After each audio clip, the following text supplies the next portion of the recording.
दोस्तों ticket to finale race में मैंने विवियन को जो भागते हुए देखा है, मतलब मैं एक्सपेक्ट नहीं कर रहा था कि विवियन इतना फास्ट इतना तेज भाग सकता है।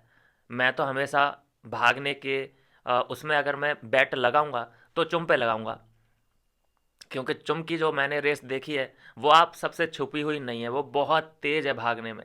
लेकिन मैंने विवियन को भागते हुए देखा है और जो उसने सबको पीछे छोड़ा है भाई, हैट्स ऑफ। क्या इस उम्र में भी मतलब मैं हैरान था।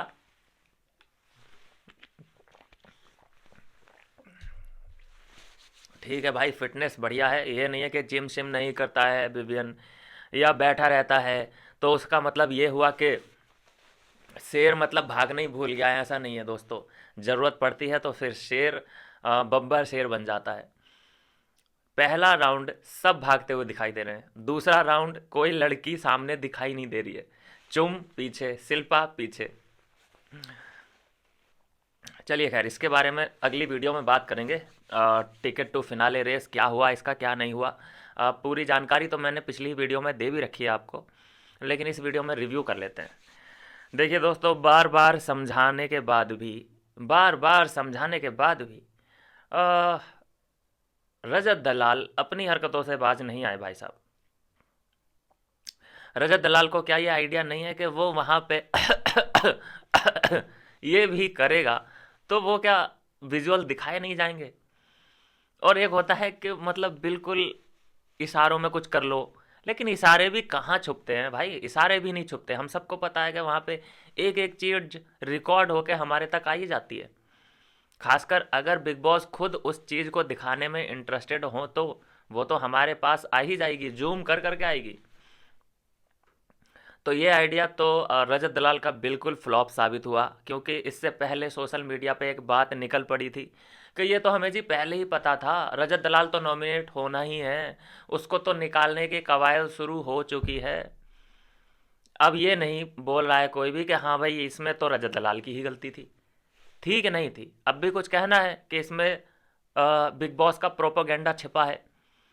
कितनी लालछन, हालांकि बायस खेलते हैं, वो अपने पसंदीदा खिलाड़ी को आगे लेके जाते हैं, लेकिन इतना तुम अंधा ओपिनियन मत दो कि सीधे सीधे ये बोल दो कि बस रजत दलाल को नॉमिनेट कर दिया इसका मतलब रजत दलाल को अब निकालेंगे निकालेंगे। क्या ये बुलशिट बातें हैं भाई साहब। साफ साफ उसको, स्पेशली जब वो स्ट्रेटजी भी प्लान कर रहा था कि मैं जब बोलूँगा तो इसका मतलब यह है कि 13 मिनट हो गए, बस वहीं पे बोर्ड उठा देना है। सभी लोग क्या था, देखो उसने क्या जिम्मेदारी ली कि देखो 13 मिनट मैं काउंट कर लूँगा, तुम्हें बस वहाँ पे मूर्ति बन के बैठे रहना है, तुम्हें जवाब देना तो देना, नहीं देना तो मत देना। तो फिर क्या हुआ, उसे पता था कि मुझे तो ये लोग बुलाएंगे ही नहीं, तो मुझे काउंट करना है पीछे बैठ के। और जैसे ही 13 मिनट हो जाएंगे तो सामने वाली चेयर पे चाहे श्रुतिका बैठी हो और चाहे चाहत बैठी हो 13वें मिनट में, बस मुझे खांसना है और वो उधर बोर्ड उठा देगी कि भैया टाइम अप। ये सिंपल सा प्लान था, लेकिन इतना घटिया प्लान था ये। क्या ये बार बार मतलब बिग बॉस के कहने के बाद भी तुम ऐसा प्लान, और वो भी खुलेआम प्लान, कैसे बना सकते हो। और जबकि बिग बॉस ने जब स्ट्रेटेजी प्लान कर रहा था तो बिग बॉस ने टोका कि भाई ये प्लान मत करो, चीटिंग कैसे कर सकते हो भाई कैमरों के सामने, और मतलब बी फेयर ब्रो, कैसे चीटिंग कर सकते हो खांसना खूंसना। अभी कुछ लोगों का सवाल होगा कि भाई ये तो ग्रुप ही गलत बनाए गए हैं, कैसे गलत, बता दीजिए मुझे कि कौन सा ग्रुप गलत बना था। विपिन, अविनाश, ईशा ग्रुप है, कोई डाउट नहीं है उस बात में। चुम, करण, शिल्पा एक ग्रुप है, कोई डाउट नहीं है उसमें। श्रुति का निर्दलीय है तो किसी की तरफ तो उसे डालना ही पड़ेगा, तो जिधर कम है उधर डालना पड़ेगा।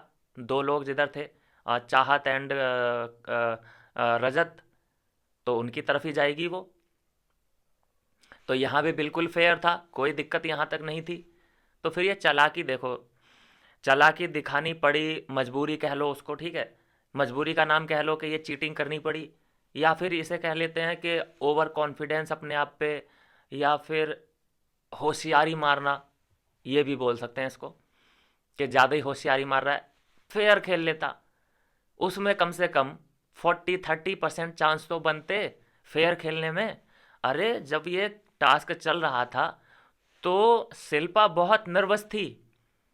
शिल्पा नर्वस थी, उसकी नर्वसनेस बाहर दिखाई दे रही थी, लेकिन अंदर ही अंदर चुम भी तो नर्वस हो ही रही होगी। उसको भी क्या पता मैथ का पता है कि नहीं है। लड़ाई दंगों में ही तो आगे है। हर हर आदमी हर चीज में अच्छा थोड़ी ना हो सकता है। तो उसका भी क्या पता गणित बिल्कुल बिगड़ा हुआ हो, तो इनके कितने अच्छे चांस बन सकते थे। सबसे बड़ी बात है कि रजत ने अपनी टीम पे भरोसा ही नहीं किया। अगर ये थोड़ा सा भी पीठ थपथपा देता कि टेंशन मत लो, फोकस करो और कर लोगे तुम लोग, चाहत को कॉन्फिडेंस देता, श्रुतिका में तो था ही, तो इनके 30-40% चांस बनते। भाई वो लोग भी बहुत गलतियां करते। शिल्पा पोकिंग में आ जाती, चुम भी पोकिंग में आ ही जाती। करण चलो मानते हैं नहीं आता, होशियार है, चंट चला के, लेकिन बहुत ज़्यादा चांस बन ही जाते। जैसे रजत को नहीं आगे बुलाया गया बातचीत के लिए, वैसे करण को भी नहीं बुलाते, करण को पीछे ही रखते। जो पोक हो रहा है बातों से, इन्फ्लुएंस हो रहा है बातों से, उसी को रखते फ्रंट चेयर पे। तो चांस कितने ज़्यादा हाई थे, लेकिन नहीं, होशियारी मारी अपनी। भैया टीम पे ट्रस्ट तो करना ही पड़ेगा। जंग में भी ऐसा ही होता है। अगर तुम्हें अपनी बटालियन पे, अपने फौजी पे तुम्हें ट्रस्ट नहीं है, तो तुम कोई भी जंग जीत ही नहीं सकते। तो यहाँ मैं बोलूँगा कि सीधे सीधे रजत की होशियारी की वजह से वो नॉमिनेट हुआ है, ना कि बिग बॉस की प्लानिंग की वजह से, जो बिग बॉस पे एलिगेशन अभी तक लगाए जा रहे हैं पीआर टीम द्वारा। दोस्तों, आज फिर से वही मुद्दा उठा। 50 दिन उसके पूरे हो गए, तुमने 50 दिन में उसे तो बहुत बहुत बड़े बड़े बेनिफिट दिए, लेकिन मेरे 50 दिन में मुझे कोई ऐसा बेनिफिट नज़र नहीं आ रहा है। तो मैं बराबर कैसे, ये सवाल अब इसे पूछना इस मौके पे देख लीजिए कि क्या साबित करता है। जबकि बात क्लोज हो चुकी, पिछली रात क्लोज हो गई वो बात। सॉरी बोला, ये खुश था जब विभिन्न ने बोल दिया रात को ही, जब ये कह के गया कि चलो क्लियर करो, जो तुमने सॉरी बोला है उससे वहाँ पे बोलो कि यही मेरा बेटा है और तू मेरा कुछ नहीं है। तो वहाँ पे विभिन्न ने साफ साफ बोल दिया कि तू वहाँ पे जा, भाड़ में जा, कहीं जा, और अपने बेटे को भी ले जा। ठीक है, मुझे ना तुम दोनों चाहिए और ना तुम दोनों का सॉरी चाहिए। तो यहाँ पे करण को ये लगा कि ओ, ये मैटर इतना आसानी से कैसे क्लोज हो रहा है भाई। ये अगर माँ नाम की जो शिल्पा है, ऐसे मतलब मैं इस कहानी का ऐसे तो एंड नहीं करना चाहता। इसमें तो विवियन के नंबर बढ़ गए। विवियन बाहर हीरो दिखने लगा है कि उसने नकार दिया, वो हवा में छोड़ दिया कि चल भाग यहाँ से, ललकार के भगा दिया। तो वो इस कहानी का एंड विवियन पे नहीं करना चाहता। करण बहुत चंट चालाक आदमी है भाई साहब, बहुत। उसने क्या किया, मैंने कई बार आपको बोला है दोस्तों, कि कोई भी घटना जब घटती है तो ये पूरी रात प्रोसेस करता है, उसको छानता है, उसमें से बातें निकालता है। ये जो बात है जो इसने विवियन से और शिल्पा का आमना सामना करवाया किचन में, और किचन में बोल दिया कि चल भाग यहाँ से, तू भी जा और अपनी माँ को भी लेके जा, ये एक रात पहले की बात है। और वहाँ पे सब इसने क्लोज, हैप्पी हैप्पी था, ये हाथ पकड़ के घूम रहा है कि बिग बॉस आप ये नैरेटिव मत फैलाओ कि शिल्पा का बड़ा भी बेटा है, शिल्पा का बेटा सिर्फ मैं ही हूँ, ठीक है बिग बॉस। तो यहाँ बिल्कुल ये हैप्पी था। लेकिन क्योंकि इस पूरी स्टोरी में हीरो कौन बन गया, विवियन, क्योंकि उसी ने इन दोनों को नकार दिया और लकार के बाहर भगा दिया। तो इसे ये बात रात में जब ये सोच रहा होगा तो खटक गई कि ओ एम जी, इस हिसाब से तो इसकी बाहर इमेज क्या गई होगी कि विवियन सैवेज आदमी है भाई। इसने भगा दिया, लकार दिया कि ले अपने बेटे को तू रख, क्योंकि डायलॉग बहुत हैवी मारता है, आपने देखा ही है। तो रात भर इसने सोचा और वो सुबह सुबह उठ के पहला क्या बोलता है ये डायलॉग कि तुमने सोचा उस बारे में, तुमने सोचा उस बारे में। शिल्पा को वहां पे ये टीस करने लगा, और फिर टीस करते ही अपने आप को, क्योंकि ये बातें सोच चुका है, रात भर इसने सोचा है कि मैं ये लाइन बोलूँगा, फिर वो उधर से ये बोलेगी, फिर मैं ये बोलूँगा, फिर वो उधर से वो बोलेगी। पूरा ये स्क्रिप्ट तैयार करता है, फिर जाके इसमें लड़ने का, बातचीत किसी से करने का कॉन्फिडेंस आता है। तो यहाँ पे एक के बाद एक के बाद एक तीर मारता गया ये शिल्पा पे। इसने बातें भी कई सारी तैयार कर ली कि उसके 50 दिन में तो तुमने मेरे पे इतने अटैक किए, मुझे टाइम गॉड नहीं बनने दिया, मुझे नॉमिनेट भी किया, लेकिन मैं जब तुम्हारा बेटा था इन 50 दिनों में तुमने उसे तो कोई भी हानि नहीं पहुंचाई, या हानि तो छोड़ो, तुमने उसे नॉमिनेट भी नहीं किया। नॉमिनेट करने का अधिकार आया ही कहाँ, और नॉमिनेट क्यों नहीं किया? वो लास्ट वाले सीन में नॉमिनेट थे ना ये सभी लोग, सिर्फ ये दो ही लोग बचे थे। लास्ट में शिल्पा गई थी, करण गया था तस्वीरें चिपकाने वहां पे, तो क्या वो नॉमिनेट नहीं किया था विवियन को? तुम दोनों ने कह लो या फिर शिल्पा ने कह लो। तो इसको क्या है कि अब ना पहले लगाव था शिल्पा से, ठीक है, और ना ही अब लगाव है। ये करण का एक सीन है कि ये हर फिल्म का हीरो बनना चाहता है। ये किसी भी फिल्म में साइड कैरेक्टर हो या एक नॉर्मल सा कैरेक्टर हो, उसे प्ले करना ही नहीं चाहता, क्योंकि इसे पता है कि सब भैया लाइव जा रही है और मुझे तो बिल्कुल सबसे बड़ा ठिरकुल्ला दिखना है। तो हर फिल्म का इसे हीरो बनना है, और फिर जो भी ये बात कर देता है तो इसके दो वकील इसने रखे हुए हैं ही। ये अपने शब्दों के बाण फेंक देगा शिल्पा पे, और बाकी के जो काम बचा कुचा है वो इसके दोनों ठिरकुल्लियाँ कर देती हैं, चुम और श्रुति का। वो अलग से दिमाग में नैरेटिव भरने लगती हैं कि सलमा मैम आपका ही गलती लग रहा है हमको, उसके नज़रिए से भी सोचिए ना वो कितना दुखी होगा। तो हाँ, क्योंकि नज़रिया मैं बताऊँ, अगर चुम का मैं प्रॉब्लम देखूँ ना, चुम का एक ही प्रॉब्लम है कि किसी भी पॉइंट ऑफ व्यू को, आई मीन किसी भी झगड़े को, किसी भी इक्वेजन को वो सिर्फ और सिर्फ करण के ही नज़रिए से देखती है। अगर वो करण की नज़रिए में वो इक्वेशन सही है तो चुम के लिए वो सही है, करण की नज़र में अगर वो चीज़ गलत है या वो आदमी गलत है तो वो चुम के लिए भी गलत बन जाता है।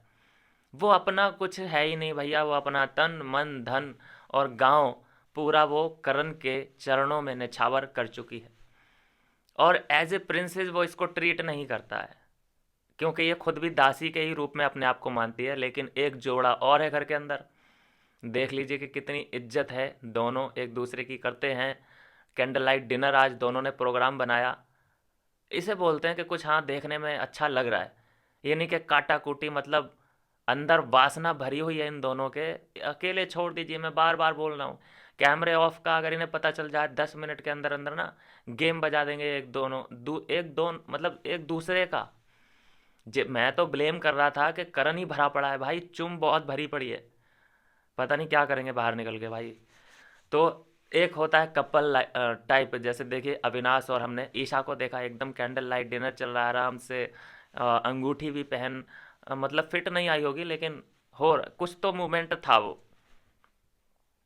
कभी हम इस तरीके से ईशा को नहीं देख सकते कि हाँ ये तो कुछ ज़्यादा ही चापलूसी कर रही है किसी की भी उस टीम में बने रहने के लिए। भाई जो है वो डंके की चोट पे है, जो है ऐसा नहीं है कि चापलूसी कर करके वो यहाँ तक पहुँची है। कोई अब किसी को उसने प्रेशराइज थोड़ी ना कर रखा है कि तुम मुझे अपनी फर्स्ट प्रायोरिटी बनाओ, बनाना है बनाओ, नहीं बनाना है मत बनाओ। तो ये चीज़ें हैं। तो उसके बाद देखिए कि फिर ये शिल्पा से क्वेश्चन पे क्वेश्चन, क्वेश्चन पे क्वेश्चन, आपको सब कहानी का पता है ही, और वो मैंने आपको बता ही चुका हूँ, फिर से बताना चाहूँगा दोस्तों कि ये यहाँ पे अपना बोझ कम कर रहा है, अदरवाइज और कुछ भी नहीं। इससे इतना बुरा, जब ये सब अब जो बातें गिना रहा है ये तो कई हफ्तों पुरानी बातें हैं, इसे बुरा लगना होता तो उसी वक्त लग जाता, लेकिन उस वक्त इसे कोई बात का बुरा लगना ही नहीं था, क्योंकि इसका उस वक्त टारगेट ही कुछ और था। उस वक्त इसे दुश्मन ही कोई और दिखाई दे रहा था, उस वक्त इसे शिल्पा की ज़रूरत थी। तो इसलिए इसने शिल्पा की तरफ देखा भी नहीं कि हाँ इसको भी मैं, देखो जब तक यूज करना है तब तक तो गले लगा के रखना ही पड़ेगा ना, आसपास रखना ही पड़ेगा, नंबर गेम की भी तो ज़रूरत पड़ सकती है। तो अभी नंबर गेम की ज़रूरत मुझे लगता है कि अब धीरे धीरे कम होने लगी है। अब उसे ये नंबर गेम ना लग के अब बोझ टाइप का लग रहा है कि शिल्पा को उतारो, क्योंकि सिंपल है भाई, साफ साफ दिख रहा है कि अगर ऐसा ही इसे इतनी, मतलब इस ठिरकुल्ले को ये बोला है कि मुझे हर्ट हुआ, ओ माय गॉड, तुझे चीज़ें हर्ट हो रही हैं? कम ऑन यार, क्या बेकार की बातें कर रहा है। इसे बातें हर्ट करने लग जाएं तो फिर मैं तो कहूँ कि बस बेड़ा ही करके। और ये सिर्फ और सिर्फ एक्टिंग कर रहा है उसके नाम पे कि मैं हर्ट हुआ हूँ, मेरे 50 दिन में उसके 50 दिन। ये सिर्फ और सिर्फ एक्टिंग कर रहा। वहाँ पे मैं बिल्कुल नकली दिखा मुझे ये, जब वहाँ पे किचन एरिया में चिल्ला रहा है, बिल्कुल नकलीपना था इसका। और सवाल वो पूछ रहा है, सब इक्वेशन ये वो वाली डाल रहा है, जो 2-3 हफ्ते पुरानी बातें वो हो चुकी हैं, एक एक डेढ़ डेढ़ महीने पुरानी बातें भी हैं वो, जिनको ऑडियंस को जानने में कोई इंटरेस्ट नहीं है कि साला तू पुरानी बातें उठा उठा के ला और अब डिस्कस कर उन बातों के बारे में, जो कि हर वीकेंड के वार पे हम सुन सुन के हमारे कान तबाह हो चुके हैं, बर्बाद हो चुके हैं। साला तू अब उन सभी बातों का हिसाब आज लेगा, कल तक ले, पता नहीं कब तक लेगा मतलब। तो ये बात तो मुझे समझ नहीं आ रही है फिरकुल्ले की, मतलब इसके पास फिर ये मतलब हुआ इस बात का कि कोई मुद्दा बचा नहीं, और ये लास्ट वीक है तो कुछ तो किया जाए। अरे यार, कितने ही लोग ऐसे हैं जिनके पास कोई मुद्दा नहीं है।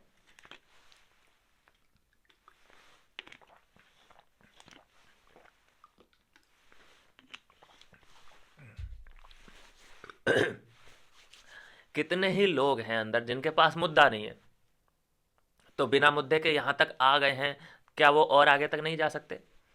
श्रुति का है, क्या मुद्दा है उसके पास? रजत है, चलो मान लो, उसके पास क्या मुद्दा है? चाहत है, उसके पास क्या है? श्रुतिका के पास क्या मुद्दा है? कुछ भी नहीं है। तो तुझे तो एक्स्ट्रा कुछ दिखाना है ना, तुझे तो करणवीर मेहरा शो बनाना है ना, तो तुझे तो ये कुछ ना कुछ तो निकालना ही पड़ेगा, कुछ ना कुछ अंटे संटे बातें करनी ही पड़ेंगी, क्योंकि तुझे तो अपने आप को अलग ही दिखाना है सबको।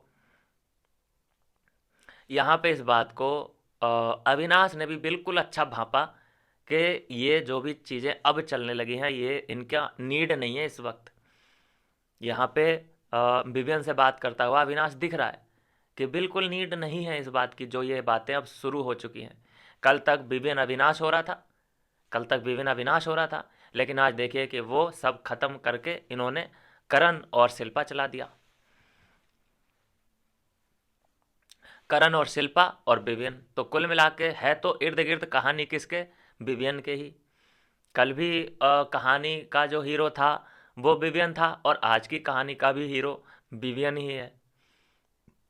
और विवियन पे ये इल्ज़ाम लगते आए हैं कि अरे विवियन तो दिख ही नहीं रहा है, उसका गेम है क्या? ये करण ने खुद बोला है, उस ऑफिस में बयान दिया है कि अगर तुमने उसे टाइम गॉड ना बनाया होता तो उसका गेम क्या है। यहाँ पे बयान है करण का, और रजत भी था वहाँ पे बैठा हुआ। तो अभी विवियन कुछ भी बोल रहा है तो इसके दिमाग पे इतना असर क्यों पड़ता है?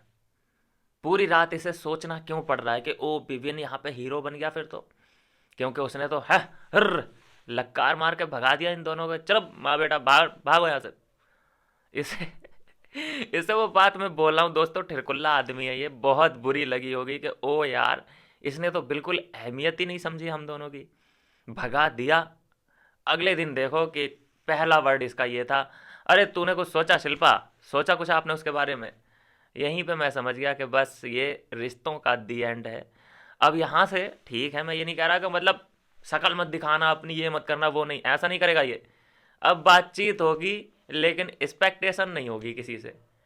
बात करो, कोई दिक्कत नहीं है, लेकिन जहाँ चुनने की बारी आएगी कि चुम या शिल्पा, तो यहाँ पे अब ये क्लियर इसने ये झगड़ा करके कर दिया है उसके मन में कि हाँ अब तो ये चुम को ही चुनेगा।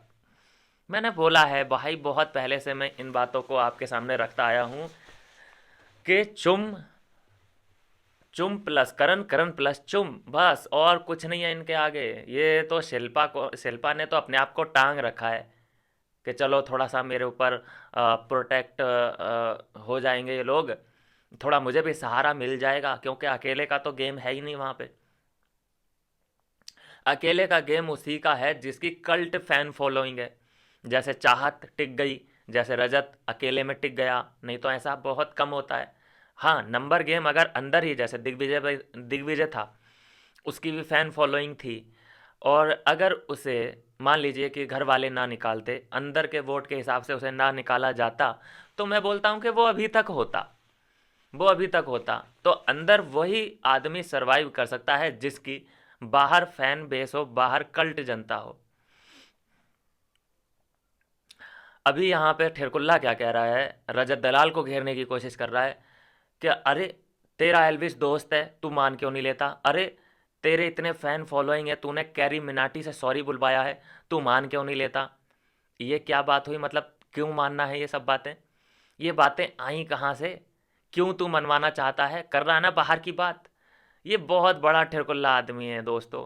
बाहर के इसे अंदर देखो, ये बात करेगा किसी भी मुद्दे पे तो इसे अहमियत मिलेगी नहीं।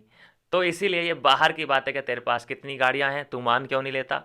मतलब तू क्या कोर्ट है कि जज है कि वकील है? कौन है तू जो कि तेरे साथ तेरे पास ये बातें हमें माननी पड़ेंगी? तो रजत यहाँ पे बिल्कुल भी अपना आपा नहीं खो रहा है। नहीं तो पहले हफ्ते की अगर मैं बात करूं तो वो इतने में तो सीने पे आ जाता है, लेकिन ठिरकुल्ले के आगे वो नहीं चढ़ रहा है। ये बस ढूंढ रहा है कि कुछ तो मिले, कुछ तो मिले। रजत से मिलने वाला था इसको, लेकिन याद आ गया कि मुझे नहीं लड़ना है। रजत को याद आ गया कि मुझे नहीं लड़ना है। और एक बात भी मैं दोस्तों यहाँ पे कह दूं कि रजत टॉप 5 में बहुत मुश्किल, देखो मैंने बोला है कि चाहे उसे नॉमिनेट कर दिया गया हो, ये नॉमिनेशन में जाना उसके लिए बड़ी प्रॉब्लम नहीं है। आ, वोट आउट के थ्रू तो ये दोनों लड़कियां निकाली जाएंगी, चाहत एंड श्रुतिका। श्रुतिका तो श्रुतिका का तो नंबर बिल्कुल लगना ही लगना है, क्योंकि बिल्कुल वो इरिटेटिंग पर्सन है। श्रुतिका, उसके बाद चाहत, क्योंकि उसका कुछ भी है नहीं, ऐसी कोई जर्नी है नहीं जो कि यादगार वाली सीन रहे हों उसके। बस दूसरों को नीचा दिखाना, और अविनाश से ज़्यादा उसका कंटेंट सेपरेटली जुड़ा हुआ है। अ, तो उसको भी निकाला ही जाएगा। बचा रजत दलाल। तो रजत दलाल अगर वोट आउट मतलब पब्लिक के वोट के आधार पर होता है तो सिर्फ और सिर्फ ये एक ही आदमी पूरे हफ्ते नॉमिनेट रखो, तब जाके ये हो सकता है कि इसे इसके मुकाबले में कोई हो ही ना, एक कोई रखो, तब जाके ये एविक्ट हो सकता है। लेकिन अगर टॉप 5 में, दोस्तों ध्यान से सुनना ये बात, अगर टॉप 5 में रजत दलाल आ गया तो फिर सबको अ, खाली हाथ घर जाना पड़ेगा। ये बात तो है, ये बात कड़वी है, लेकिन ये सच है कि अगर इतना बड़ा थ्रेट है वो, भाई उसके पीछे जो बैकबोन है ना उसकी, उसको देखते हुए मैं कह रहा हूँ, गेम को देखते हुए नहीं कह रहा, मैं कंटेंट को देखते कह सकता हूँ कि कंटेंट दिया है, चाहे घटिया दिया है, चाहे कैसा ही दिया है, लेकिन कंटेंट दिया है। स्क्रीन टाइम उसके पास बहुत है। तो कहने का मतलब यह है कि अगर वो टॉप 5 में चला जाता है, फिर टॉप 5 में जाने के बाद होता क्या है कि आप घर वालों के वोटिंग के आधार पे नहीं निकाल सकते, जहाँ तक मैंने अभी तक देखा है। अब रूल चेंज कर दें तो भाई अलग बात है, लेकिन घर वाले फिर टॉप 5 में से ये फैसला घर वाले नहीं करते हैं कि हाँ भाई इसको निकाल दो, उसको निकाल दो। ऐसा नहीं करवाते हैं बिग बॉस। तो फिर क्या होगा? सबके सब नॉमिनेट होंगे, और उसके बाद जनता जो है रजत दलाल की, वो भाई नंबर 1 पे ही पहुंचा देगी उसको भाई साहब। फिर मुकाबला मतलब एक तरफा टाइप दिखने वाला है, एक तरफा टाइप दिखने वाला है। रजत दलाल अगर टॉप 5 में पहुंच गया, और जैसे इसने चीटिंग करी है, देखिए आज चीटिंग कर दी ना, और बात भी देखिए, बात भी नहीं करते हैं बिग बॉस बिल्कुल भी अब। रजत दलाल से तो इंटरेस्ट है, ले ही नहीं रहे हैं। और ये संकेत बहुत पहले मिल जाते हैं कि बिग बॉस जिससे लगातार बात बात बात बात करते रहते हैं ना, वो ऐसा लगता है कि जैसे वो रनर अप तो हो ही जाएगा। अगर वो विनर ना बन पाए तो रनर अप तो हो ही जाएगा। तो करण से आज भी काफ़ी देर तक बिग बॉस ने चैटिंग की है, बातचीत की है। तो ये तो कहीं ना कहीं जा ही रहा है, 3 4 या 2 नंबर तक तो जा ही रहा है।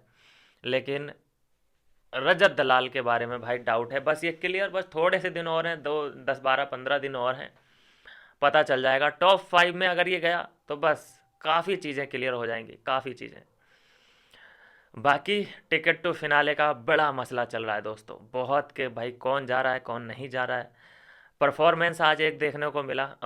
चाहत पांडे के बारे में बात कर लेते हैं यार, लोग कहते हैं कि तुम चाहत के बारे में बात ही नहीं करते। चाहत पांडे जैसे ही नॉमिनेट हुई, उसकी जो डेली सोप वाली एक्टिंग है वो शुरू हो गई। मिल गया फुटेज, स्क्रीन टाइम मिल गया भाई। अब मैं क्या बोलूँ? अच्छा तो बोल नहीं सकता भाई, जो दिखेगा वही बोलूँगा। ये बिल्कुल मुझे डेली सोप लगा। मतलब वो नॉमिनेट हुई, तुम्हें चाहत पांडे, तुम्हें दूसरा नॉमिनेट हुआ, उसके लिए तुम्हें बुरा चाहत पांडे को बुरा लग रहा है भाई साहब, मैं तो बोलूंगा कि ये देखने से पहले मेरी आंखों पे डबल चश्मा क्यों नहीं लग गया।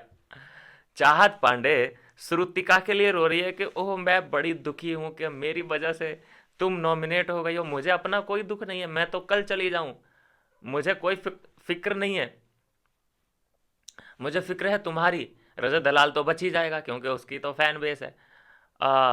तो फिर तुम्हें ही जाना पड़ेगा श्रुतिका। तो एक्टिंग बड़ी मस्त है। कल भी मैंने एक्टिंग देखी एक जगह पे, जब ये सिसक सिसक के कह रही थी कि मुझे मुझे घर छोड़ दो ना प्लीज, मुझे घर छोड़ दो ना। यार ये एक्टिंग करके मतलब काम मिल जाता है क्या इंडस्ट्री में? रोने वाली एक्टिंग करो और अच्छे अच्छे डेली शो मिल जाते हो। बस रोने की एक्टिंग, जहां देखो रोने की एक्टिंग, हंसा के दिखा, रो लो, बस ये एक्टिंग हो गई। यार ऐसा थोड़ी ना होता है। अक्षय कुमार ने क्या कहा था कि सबसे आसान काम है जनता को रुलाना। तुम कोई भी सैड स्टोरी सुनाओ, जनता हल्की फुल्की इमोशनल हो ही जाएगी, लेकिन हंसा के दिखाओ। सबसे सबसे कठिन काम है जनता को हंसाना। लेकिन आजकल तो आपको पता ही है कि हंसाने के नाम पे गाली गलौच वो एकदम फेमस हो जाता है। जो भी गालियों वाला कंटेंट होता है, आगे की बात करने लगे, पीछे की बात करने लगे, अ, लंबाई चौड़ाई की बात करनी करने लगे, बस उसका कंटेंट ऐसे दौड़ेगा रफ्तार। अ, कौन सा कलर पहने हो, ये ये देख लिए ना। वल्गर जो कंटेंट है, कोई भी उसे बनाए वो रातों रात सुपरस्टार बन जाता है। कॉमेडी के नाम पे आपको पता ही है कि कितनी वासना आजकल घिर चुकी है। खैर मैं क्या ही बात करूं।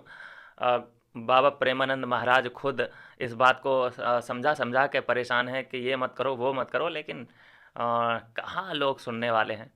चलिए खैर वापस बिग बॉस पे आ जाते हैं। तो यहाँ पे जो बर्दर था अभी तक एक बोझ था, करण ने वो अपना बोझ भैया कर दिया है कम।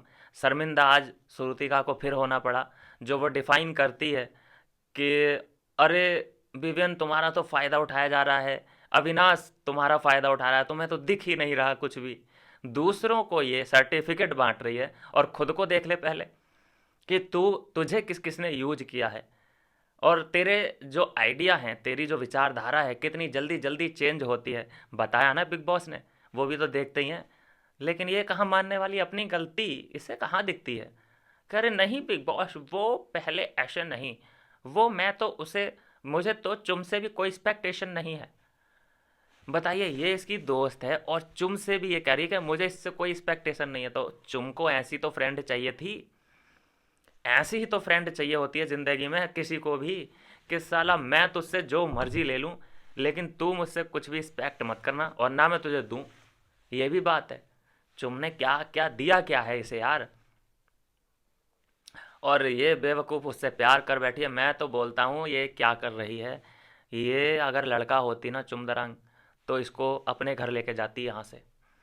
और लड़का होती सॉरी श्रुति का अगर लड़का होती तो चुमदरांग को अपने घर लेके जाती। और अगर श्रुति का लड़का होती और शादीशुदा भी होती, तब भी ये चुमदरांग को शादी के लिए फोर्स करती और उससे शादी करती। इतना डेस्परेट है ये चुमदरांग के लिए। क्या ही देख लिया है यार, पता नहीं। चलिए खैर कोई बात नहीं। ठिरकुल्ले बने चल रहे हैं, अपनी चरम सीमा पे हैं। अब धीरे धीरे करके लोगों की असलियत, जो दूसरे के ग्रुप पे ये लोग उंगलियां उठा रहे थे, खुद के इनके जो शीश महल हैं वो टूटते नजर आ रहे हैं। कल कल की ही तो बात है, कोई पुरानी बात थोड़ी है। जो ये दूसरे के घर पे पत्थर मार रहे थे सब लोग मिलके कि तुम्हारे ग्रुप पे क्वेश्चन उठ रहा है, हम हमसे तो कोई क्वेश्चन नहीं कर रहा। चुमदरांग बेटा तुम्हारा ही कहना था ये, कहाँ हो आजकल? आज क्या हुआ? कोई बयान नहीं आया। और देखो अविनाश के, विवियन के, ईशा के पास तुम्हारी इन स्टूपिडिटी बातों में कोई इंटरेस्ट नहीं है, इसलिए वो तो सवाल कुछ भी खड़ा करेंगे नहीं। और ना वो तुम्हें इन सब चीज़ों में भाव दें कि अरे अरे, मतलब यहाँ पे अविनाश भी तो टोंटे मार सकता है, ईशा भी तो मार सकती है कि कल तक तो तुम हम पे सवाल उठा रहे थे, अभी तुम्हारा क्या हुआ। लेकिन अपनी गलती कहाँ दिखती है उन लोगों को? अब नहीं दिखेगी गलती। अगर बोल भी दे कोई अविनाश या ईशा, टोंटबाजी भी मारने लगे, तो ये उल्टा कुछ ना कुछ बात बना के उन पर चढ़ जाएंगे। इन्हें तो और मौका मिल जाएगा कि अरे कंटेंट मिल रहा है, कंटेंट कंटेंट, आजा आजा आजा अविनाश आ हमसे लड़, ईशा आ हम पे उंगली उठा, थोड़ा सा फुटेज मिले हमें। मुझे नहीं पता कि चुम दरांग का भाई जर्नी क्या है क्या नहीं है, यहाँ तक ये कैसे आ गई, क्या है आज का एपिसोड आप उठा के देख लीजिए, क्या कंट्रीब्यूशन है उसका। उससे ज़्यादा फुटेज तो श्रुतिका के पास थी, उससे ज़्यादा फुटेज तो चाहत के पास थी। कल का भी मिल जाता है जब लोग इससे जानबूझ के बातचीत करने जाते हैं। जैसे कल अविनाश ने बातचीत करी तो इसकी फुटेज बन गई थोड़ी बहुत। अदरवाइज ये ख़त्म, बिल्कुल गया गुजरा केस है। लेकिन किस्मत इसके साथ है, जैसे उस ठिरकुल्ले के साथ है वैसे ही इसके साथ है। चलिए खैर कोई बात नहीं, जैसा चल रहा है चलने देते हैं। बाकी टिकट टू फिनाले की जो बात है वो हम इत्मीनान से करेंगे कि कौन सबसे आगे था कौन पीछे था, धक्का किसको लगा है, चोट भी किसी को लगी है, कौन अपने लिए दौड़ा कौन अपने दोस्त के लिए दौड़ा। अंडे का फंडा अगली वीडियो में मिलता हूँ, नेक्स्ट वीडियो में नई अपडेट के साथ।